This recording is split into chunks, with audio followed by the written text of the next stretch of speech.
आज upper cut में cricket expert के तौर पर कनाडा प्रीमियर लीग में मॉन्टे टाइगर्स के सीईओ, अगर मैं बात करूं सौराष्ट्र प्रीमियर लीग में उस टीम के सीईओ, काफ़ी अच्छा T20 अनुभव क्रिकेट एक्सपर्ट के तौर पे हमारे साथ जुड़े हैं प्रकाश पांडे जी। आपका बहुत बहुत स्वागत है सर। सर, सीधे अगर कल के मैच की बात करें, कल का मैच आपने देखा जिस तरह से तेवतिया पे आखिरी ओवर से फिर से निर्भर हो गई राजस्थान रॉयल्स। शुरुआत में काफ़ी अच्छा खेल रहे थे, बॉलिंग अच्छी की, कम स्कोर पे रोका शारजाह से ग्राउंड में, लेकिन कहीं ना कहीं दिल्ली की बॉलिंग उन पर हावी रही। देखिए, जब से आईपीएल शुरू हुई है तब से राजस्थान रॉयल के लिए एक सबसे बड़ा प्रॉब्लम रहा है ओपनिंग स्लॉट। ओपनिंग स्लॉट अगर टी20 क्रिकेट में अगर आपको अगर ओपनिंग स्टैंड जो है, जो एक हम बोलते हैं कि एक प्रॉपर प्लेटफॉर्म सेट करना जो हम कहते हैं, वो राजस्थान रॉयल उतनी कामयाब नहीं रही है since the time this tournament has started. तो मुझे लगता है मैच का प्रॉब्लम तो कल वही हुआ जहां पे जॉस बटलर, फिर भी स्टीवन स्मिथ ने 24 रन किए 17 बॉल में, लेकिन वो उतने उतने वैसे लगे नहीं जैसे हम नेचुरल स्टीवन स्मिथ को देखते हैं। और एक चीज़ मुझे ऐसी लगी कल के मैच में कि राजस्थान रॉयल के लिए कल का बहुत इंपॉर्टेंट गेम था। तो और यशस्वी जायसवाल ने 2 गेम्स में उतना कुछ किया नहीं है और यंगस्टर है और डेफिनेटली उनमें उनमें काबिलियत है बड़े गेम्स खेलने की। बट मुझे लगता है कल के मैच में अगर यशस्वी जायसवाल की जगह अगर जॉस बटलर और मनन वोरा को अगर लाते तो शायद से हमको अलग कुछ ये देखने मिलता, क्योंकि आप एक तो रेगुलरली 3 गेम्स आप हार रहे हो और दोनों स्ट्रगलिंग ओपनर्स को भेजेंगे और प्लेटफॉर्म एक्सपेक्ट करेंगे फिनिशिंग टच वाला, तो वो थोड़ा डिफिकल्ट हो जाएगा। तो मुझे लगता है वहीं पे प्रॉब्लम हुआ। और फिर दिल्ली के गेंदबाजी की तो बात ही मतलब कोई और है, जैसे कगिसो रबादा की आप बात करें या रविचंद्र अश्विन की आप बात करें, अक्षर पटेल की आप बात करें, तो मुझे लगता है वो एक यूनिट ये साल हम लोग ने दिल्ली को बहुत अलग देखा है। तो उनका जो टेम्परामेंट लेवल है दिल्ली का, मुझे लगता है वो, और थोड़ा सा कल के टीम सिलेक्शन और बैटिंग पोजीशंस में थोड़ा सा प्रॉब्लम हुआ जिसके वजह से राजस्थान रॉयल को उसका प्रॉब्लम हुआ कि वो लोग कल हार गए। बिल्कुल प्रकाश जी, अगर मैं बात करूं दिल्ली टीम्स की, तो कहीं ना कहीं बैटिंग में वो चीज़ अभी भी उनको नहीं दिख रही है। बिल्कुल उनको बैटिंग में वो चीज़ नहीं आ पा रही है जो चीज़, जैसे कि शिखर धवन की बात करें वो जल्दी आउट हो गए।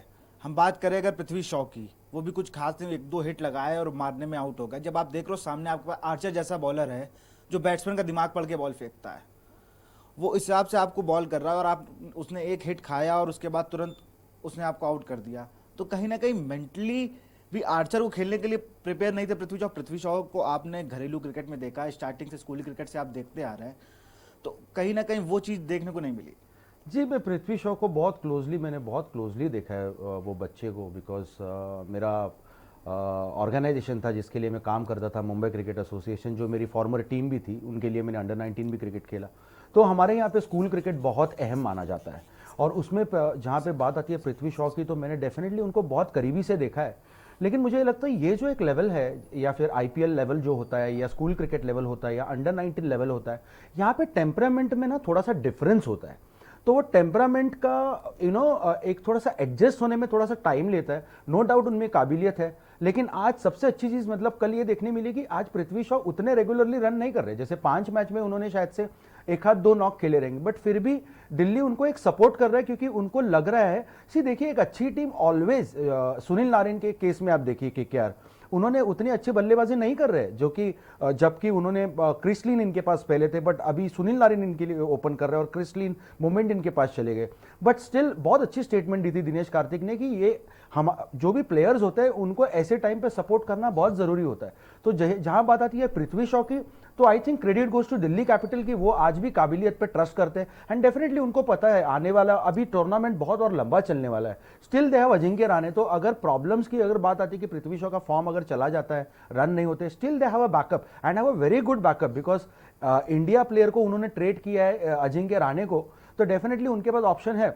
बट जहां पे बात आती है पृथ्वी शॉ की, I think Delhi capital is giving him a time and I think what they are doing that is right, क्योंकि एक अच्छे टैलेंटेड क्रिकेटर को जब वो फेल अगर होता है तो उसको बैकअप करना बहुत जरूरी होता है, जो यूजुअली हम बहुत सारे टीम्स में नहीं देखते, not only in this tournament but बाकी के टूर्नामेंट्स में कि पेशेंस जल्दी हम खो देते हैं। जैसे किंग्स 11 पंजाब, हर बार उनके प्लेयर्स थोड़े इंडियन प्लेयर्स बहुत अलग होते हैं, तो वो एक प्लेटफॉर्म सेट नहीं हो रहा है, एक जो सिक्योरिटी रहती है प्लेयर्स को वो नहीं मिल रही। लेकिन पृथ्वी शॉ के केस में अगर आप देखो तो उन्होंने उतना बड़ा परफॉर्म नहीं किया, but Delhi is supporting and which is why he is comfortable. देखो आप, वो जल्दी आउट भी होते हैं, फिर भी देखो फील्डिंग में वो एकदम इन्वॉल्व रहते हैं। So this shows the character of the player and I think Prithvi Shaw has a long way to go. बिल्कुल प्रकाश जी, आपने बात करी दोनों टीमों की, अब एक बार जरा चर्चा कर लेते हैं, प्रेडिक्ट 11 पे जान लेते हैं, जो हमने टीम बनाई है केकेआर की, उस पे देख लेते हैं, फिर उस पे चर्चा करते हैं। कोलकाता नाइट राइडर्स का संभावित प्लेइंग 11: शुभमान गिल, सुनील नरेन, राहुल त्रिपाठी, नीतीश राणा, दिनेश कार्तिक कप्तान और wicketkeeper, Andre Russell, Eoin Morgan, Pat Cummins, Kamlesh Nagarkoti, Shivam Mavi, Varun Chakravarthy. Prakash ji, अगर मैं बात करूं इस टीम की, तो इसमें टीम में आपके ऐसे 4-5 प्लेयर ऐसे हैं जिनको आप बहुत ही करीब से जानते हैं। अगर मैं बात करूं कनाडा प्रीमियर लीग में, तो मॉन्टाई टाइगर्स के लिए नारायण भी खेलते हैं शायद। हाँ जी। तो नारायण का कहीं ना कहीं अच्छी फॉर्म से आ रहे थे। इस सीजन आपका टूर्नामेंट नहीं हो पाया, आपकी टीम नहीं खेल सकी कोरोना पीरियड के बाद में, लेकिन कहीं ना कहीं नारायण वो टच मिस कर रहे हैं जो पहले के सीजन में आमतौर पे वो होते थे, ना बॉल से कुछ हो रहा ना बैट से। राइट, देखिए एक कोविड-19 का जो एक फेज था जिसमें बहुत सारे प्लेयर्स को प्रैक्टिस भी नहीं करने मिली, या फिर आप समझ सकते हो किसी के घर में किसी को कोरोना हो गया था, लॉकडाउन था, और ये सिर्फ इंडिया की बात नहीं है, बट हालांकि ये पूरे वर्ल्ड में हो रहा था। तो डेफिनेटली वहाँ से इतने प्रेशर से, और जो चीज़ हम लोगों ने कभी ज़िंदगी में सोची नहीं होगी, उससे बाहर आके तुरंत परफॉर्म करना, तो मुझे लगता है थोड़ा सा तो बेनिफिट ऑफ डाउट हमको हर प्लेयर को देना पड़ेगा, not only foreign players but सारे प्लेयर्स को हम लोगों को देना पड़ेगा। और यही, क्योंकि सुनील नारायण में no doubt he is an excellent talent rather, क्योंकि डेफिनेटली हमारी टीम के लिए वो खेले थे last year, and single handedly भी उन्होंने गेम हमको जिताए। लेकिन अगर आप देखो तो धीरे धीरे लास्ट मैच में उन्होंने आके एक कम बॉल में एक छोटा सा कैमियो नॉक खेला, तो ऐसे भी कैमियो खेलते रहेंगे, और वो एक ऐसा बॉलर है जो 4 ओवर गारंटी आपको डाल के देगा। और धीरे धीरे जैसे टूर्नामेंट प्रोग्रेस होगा, विकेट्स और स्लो होते जाएंगे, कि Sharjah, Dubai sports city, Abu Dhabi, और विकेट स्लो होते होते जाएंगे। तो डेफिनेटली जैसे टूर्नामेंट प्रोग्रेस होगी, सुनील नारायण के लिए और काम बढ़ने वाला है, और मुझे आशा है कि वो खरे उतरेंगे। बट हम लोग अभी तुरंत ये नहीं बोलनी चाहिए कि कि सुनील नारायण परफॉर्म कर रहे हैं नहीं कर रहे, थोड़ा सा एक थोड़ा सेटल होने के लिए, because and of the day उनकी टीम तो जीत रही है, जिसके वजह से उनको और कॉन्फिडेंस आएगा। और जैसे दिनेश कार्तिक ने स्टेटमेंट दिया था, क्या 2 या 3 मैचेस अगर परफॉर्म नहीं करें तो सुनील नारायण जैसे प्लेयर को हम लोग निकालना अफोर्ड नहीं कर सकते, जो कि एक बहुत अच्छे कप्तान की स्टेटमेंट थी रादर हैवुड से। तो सुनील नारायण की काबिलियत की तो बात है ही नहीं, तो थोड़ा सा उनको टाइम देना पड़ेगा, और आने वाले टाइम पे मुझे फिर से लगता है कि वो बहुत की प्लेयर होंगे, Andre Russell and Sunil Narine, and in that case even Shubman Gill और ऐसे तमाम युवा। पिछले मैच में लोगों ने देखा भी, कमलेश नगारकोटी और शिवम मावी ने क्या शानदार बॉलिंग करी, पैट कमिंस का अच्छा साथ मिला उन्होंने। इन दोनों युवा बॉलर्स ने एक तरीके से चेन्नई टीम को रोक सा रख दिया। जो टीम 10 विकेट से जीत के आ रही है, उसको रोक के रखना, बिल्कुल रन ना बनाने देना, कहीं ना कहीं ये बड़ी बात है। डेफिनेटली, क्योंकि देखो इसमें मैं फ्रेंचाइजी को भी क्रेडिट देना चाहूँगा, क्योंकि वो दोनों बच्चे जिनका भी आपने नाम लिया, वो अंडर 19 क्रिकेट जस्ट खेल के आए थे, और उसके बाद तुरंत IPL ऑप्शन था, और इन्होंने ऑलमोस्ट नए प्लेयर्स उठाए थे, शुभमन गिल, कमलेश नागरकोटी और शिवम मवी। तो उनको लिया उन्होंने, नागरकोटी इंजर्ड हो गए, शिवम में भी ज़्यादा खेल नहीं पाए, शायद से उन्हें भी इंजरी थी, I am not sure about that. लेकिन फ्रेंचाइजी ने उनको जो तरह से बैकअप किया, 1 साल वो IPL नहीं खेले, उसके बाद इतना बड़ा ब्रेक, तो डेफिनेटली फ्रेंचाइजी के जो हेड कोचेस होते हैं, सपोर्ट स्टाफ होते हैं, वो रेगुलरली उनके साथ ऑनलाइन सेशंस करते होंगे, या उनके साथ फ़ोन पे बात करते होंगे, उनको थोड़ा सपोर्ट करते होंगे, कॉन्फिडेंस देते होंगे। तो मुझे लगता है आज ये टिपिकल क्रेडिट मुझे लगता है जाता है BCCI इंडियन बोर्ड को और फ्रेंचाइजी को, क्योंकि इंडिया में टैलेंट की कोई कमी नहीं है, बट जब ऐसे टैलेंट्स खिल के आते हैं तब ऐसा कुछ लगता है यार बहुत कुछ अच्छा हो रहा है आज क्रिकेट में। बिल्कुल, हम लोग ने कोलकाता की टीम देख ली, एक बार हम लोग नजर डाल लेते हैं पंजाब की टीम पे, संभावित प्लेइंग 11 जो प्रकाश जी है उस पर एक बार नजर डालते हैं, फिर उस पर चर्चा करते हैं। किंग्स 11 पंजाब का संभावित प्लेइंग 11: KL राहुल कप्तान, Mayank Agarwal, Chris Gayle, Mandeep Singh, Prabhsimran Singh, Nicholas Pooran, Ravi Bishnoi, Mohammed Shami, Sheldon Cottrell, Arshdeep Singh, Mujeebur Rahman. Prakash ji, team देखी हम लोगों ने, इसमें आज क्रिस गेल है, मैक्सवेल नहीं है। मैक्सवेल कहीं ना कहीं वो आईपीएल में वो परफॉर्म कर नहीं पा रहा जो पिछले सीरीज में कर रहे थे। देखिए, अगर आप किंग्स 11 की स्टार्ट से ये साल की अगर आप जर्नी देखें तो मुझे लगता है वो बहुत इमीडिएट रिजल्ट्स एक्सपेक्ट कर रहे हैं। जैसे आपने देखा होगा, एक मैच मैक्सवेल 5 नंबर आए, फिर एक बाद 7 नंबर आए, फिर कभी 4 नंबर आए। तो मुझे लगता है कि बहुत सारी चीज़ें कम टाइम में करने की कोशिश हो रही है वहाँ पे। लेकिन ऐसे टाइम पे जब एक हम टूर्नामेंट शुरू करते हैं, देखो मैक्सवेल एक ऐसा प्लेयर है किंग्स 11 पंजाब का और ऑस्ट्रेलिया का, और T20 क्रिकेट है, 120 बॉल्स। तो 120 बॉल्स, जैसे गावस्कर सर कहते हैं कि आपका जो टीम का सबसे अच्छा बल्लेबाज है उसको सबसे ज़्यादा गेंदें मिलनी चाहिए, और आप मैक्सवेल को रख रहे हो 5 नंबर 7 नंबर, 5 नंबर 7 नंबर। मुझे बहुत कम पारियां याद आती है जहां पे मैक्सवेल ने 5 या 7 नंबर पे कुछ किया होगा। तो मुझे लगता है रोल उनका प्रॉपर डिफाइंड नहीं है। रोल अगर डिफाइन होता है तो एक प्लेयर मेंटली प्रिपेयर्ड हो जाता है और उसी से उसको सक्सेस मिलता है। तो थोड़ा सा डेफिनेटली, लेकिन अभी 5 मैच हारने के बाद तो मुझे आज लग रहा है कि क्रिस गेल आ सकते हैं, क्योंकि लास्ट मैच में भी उनका आना ऑलमोस्ट तय था, बट उनको फूड पॉइजनिंग हो गई थी, तो इसी वजह से वो नहीं खेले। तो और अगर आज वो फिट रहेंगे तो I think we will see Chris Gayle in place of Glenn Maxwell. बिल्कुल, अगर चर्चा को हम लोग जारी रखेंगे। फिलहाल यहाँ एक वक्त हो गया एक छोटे से ब्रेक का, ब्रेक बाद जल्द हाजिर होंगे।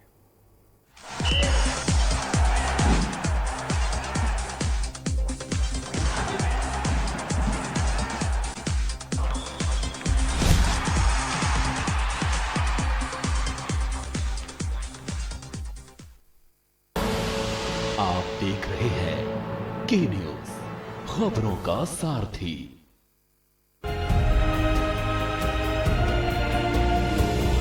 The vast landscape of the National Capital Region is undergoing an unprecedented transformation, largely by the development of super-fast expressways connecting prominent cities of Uttar Pradesh to Delhi, with the Yamuna Expressway already spurring an economic activity in the area.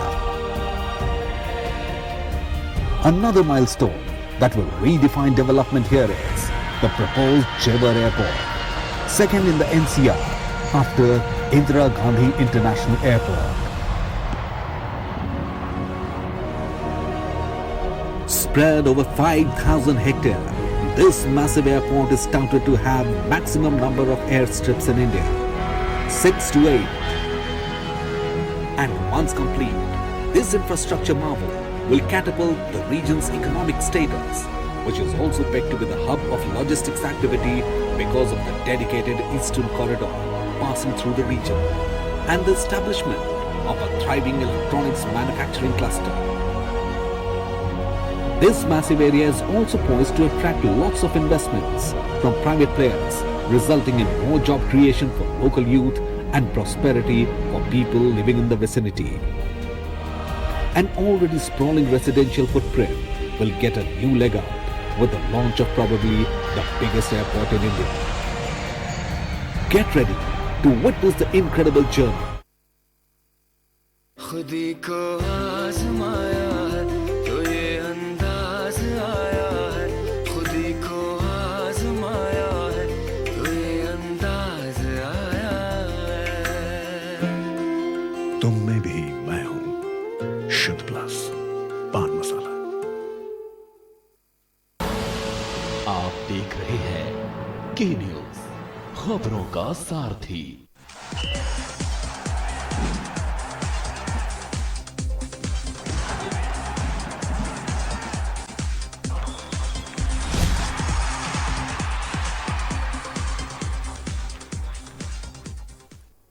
Break के बाद आपका स्वागत है हमारे खास show upper cut में आज हमारे क्रिकेट एक्सपर्ट के तौर पे जुड़े हैं प्रकाश जी। प्रकाश जी, हम लोग चर्चा कर रहे थे मैक्सवेल पे। आपने कहा कि अपने बेस्ट प्लेयर को ज़्यादा से ज़्यादा बॉल खेलनी चाहिए, लेकिन कहीं ना कहीं केएल राहुल जो ओपनिंग में 50 गेंद 60 रन, 40 गेंद 50 रन ऐसा कर देते हैं, तो कहीं ना कहीं आधी बॉल लगभग तो वही खेल लेते हैं। तो कहीं ना कहीं ये भी टीम के लिए ड्रॉबैक है कि हाँ, मैं एग्री करता हूँ ये चीज़, लेकिन एक ये चीज़ भी हमको कंसीडर करनी चाहिए केएल राहुल के बारे में कि जब टीम अच्छा नहीं करती तो कैप्टन के ऊपर डेफिनेटली सबसे ज़्यादा प्रेशर होता है। तो शायद से उनको ऐसा लगता है कि अगर मैंने कोई रिस्क ली और अगर समझो गलत शॉट मैंने अगर खेल लिया तो प्रॉब्लम नीचे हो सकता है। लेकिन क्रिकेट एक ऐसा खेल है जो 11 प्लेयर्स में खेला जाता है, तो डेफिनेटली मुझे लगता है उनको थोड़ा सा स्पीड अप करना पड़ेगा अपना इनिंग, क्योंकि टी20 क्रिकेट में आज के तारीख में आज का जो दौर चल रहा है उसमें 130 का भी स्ट्राइक रेट कुछ नहीं माना जाता, जबकि हम यहाँ बात कर रहे हैं केएल राहुल के स्ट्राइक रेट की 110। जैसे भी आपने कहा 70 रन 60 बॉल, तो 110 का स्ट्राइक रेट हुआ आसपास। तो एक ओपनिंग बल्लेबाज का अगर स्ट्राइक रेट 110 है तो बहुत डिफिकल्ट है। लेकिन यहाँ पे आज मुझे लगता है कि क्रिस गेल की जगह बननी ही चाहिए अगर आज किंग्स 11 पंजाब को जीतना है। तो I hope Chris Gayle fit होंगे और आज हमको क्रिस गेल आज ग्राउंड पे देखने मिलेंगे। बिल्कुल, अगर बात करूं मैं मयंक अग्रवाल की, वो कहीं ना कहीं पारी को बड़ा नहीं करा है।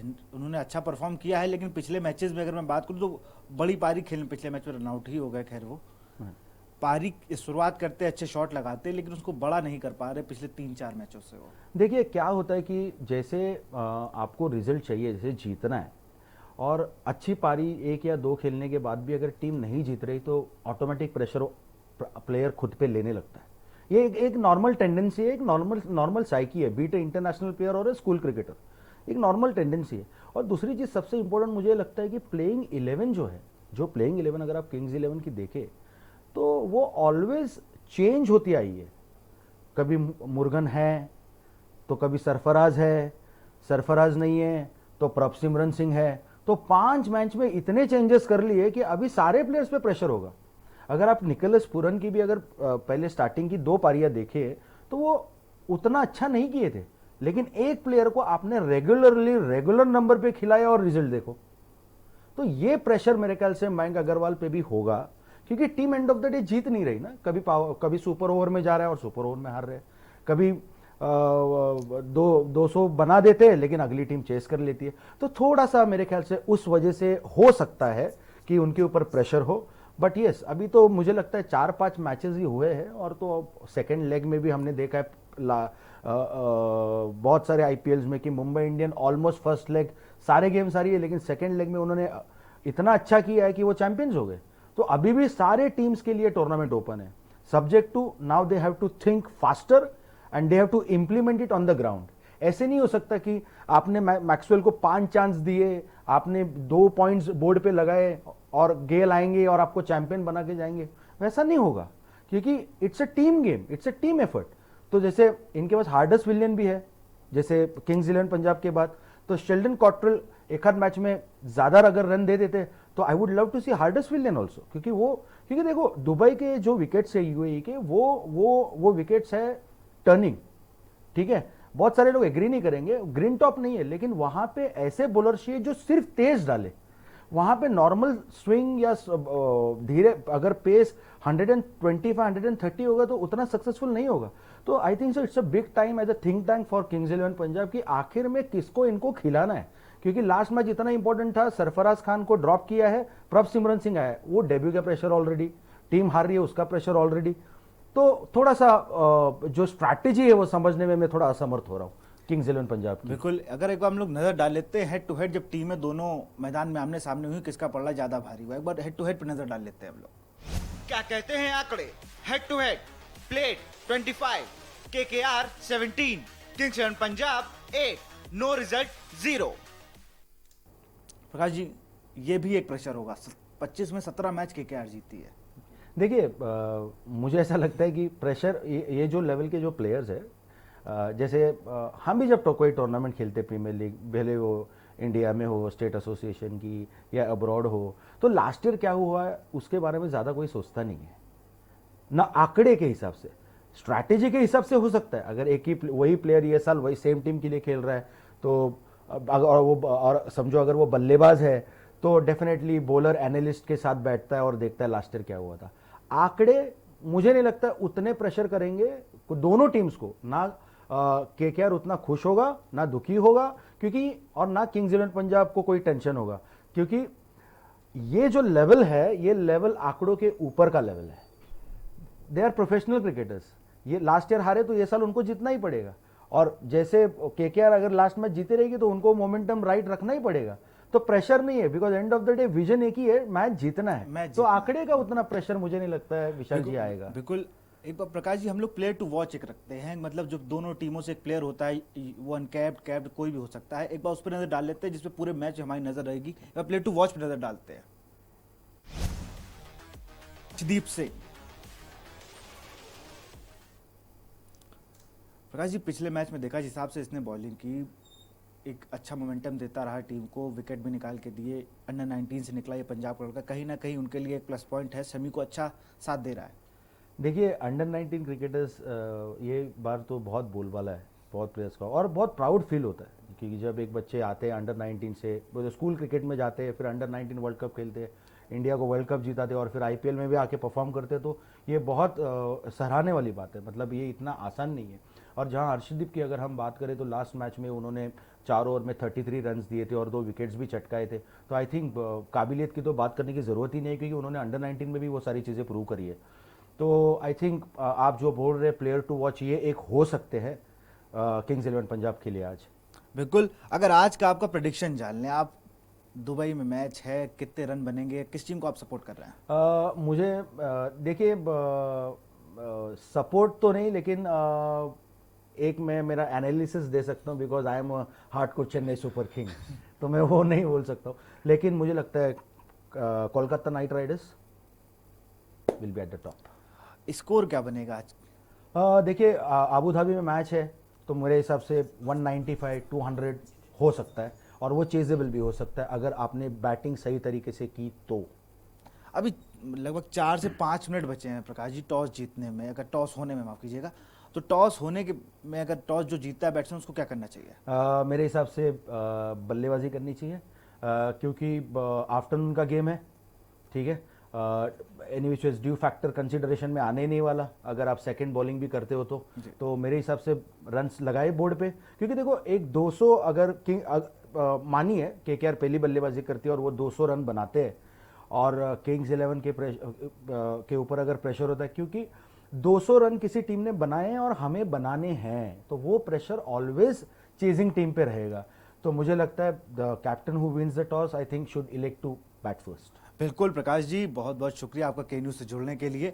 और पूरे हम लोग मैच के बाद अभी जब होगा उस पर पूरे प्रेडिक्शन पे नजर डालेंगे, किसने कैसा किया, हम लोग अर्शदीप सिंह पे भी नजर रखेंगे और जो प्रकाश जी ने बातें कही उन पे भी ध्यान रख के उस पूरे मैच को वॉच करेंगे। फिलहाल अपर कट में इतना ही। तमाम खबरों के लिए देखते रहिए के न्यूज़ इंडिया।